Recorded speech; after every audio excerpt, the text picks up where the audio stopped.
લીલા લસણના ઢોકળા એક એવી વસ્તુ છે ને જે દરેક ગુજરાતીના ઘરમાં બને જ. અને મારા ઘરમાં તો ઢોકળા ઓલમોસ્ટ દર 2 દિવસે બને છે and this is my favourite version of it. ને ઇન્સ્ટન્ટલી બની જાય છે. સો હાર્ડલી ઇન 15 to 20 મિનિટ્સ આ ઢોકળા રેડી થઈ જાય છે.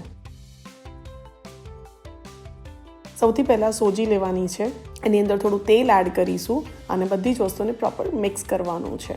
સોજીને જ્યારે તેલથી મોઈ લઈએ છીએ એનાથી ઢોકળા જે છે સોફ્ટ થાય છે. બસ હવે એની અંદર ખાટું દહીં, ઘણા બધા લીલા મરચાં, લીલું લસણ, મીઠું, ઘણા બધા લીલા ધાણા, આ બધી જ વસ્તુઓ એડ કરીને એને મિક્સ કરી લેવાનું છે.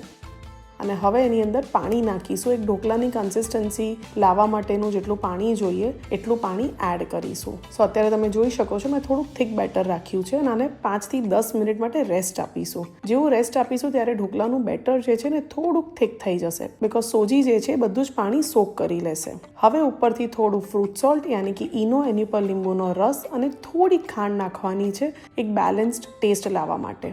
હવે આ કર્યા પછી ઢોકળાની કન્સિસ્ટન્સી ચેક કરવાની. તમને લાગે તો ખીરુંને થોડું પતલું કરી શકો છો, બટ આઈ ફીલ કે આ પરફેક્ટ કન્સિસ્ટન્સી છે. હવે ફાઇનલી એક ગ્રીસ કરેલી ટ્રેમાં ઢોકળાને સ્પ્રેડ કરીને એને સ્ટીમ કરવા મૂકીશું. કેટલું ઇઝી હતું ને. એની ઉપર થોડો મેથીનો મસાલો અથવા તો લાલ મરચું યાની કે આચાર મસાલા અથવા તો લાલ મરચું સ્પ્રિંકલ કરીને પછી એને સ્ટીમ કરવા મૂકવાનું છે. સ્ટીમ કરવા માટે લગભગ 10 થી 15 મિનિટ લાગશે.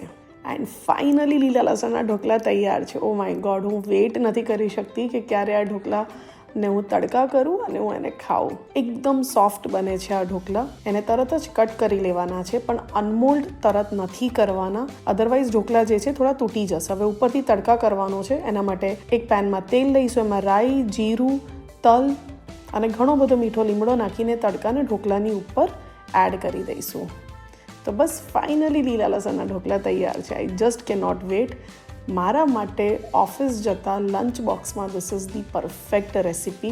અને મારી મમ્મી મને સ્કૂલ વખતે અને મારી મમ્મી મને સ્કૂલમાં લંચ બોક્સમાં હંમેશા ઢોકળા આપતી હતી ને I use to love it. તો બસ આજે જ બનાવજો અને મને કહેજો કે આ ડિશ કેવી લાગી. એન્જોય.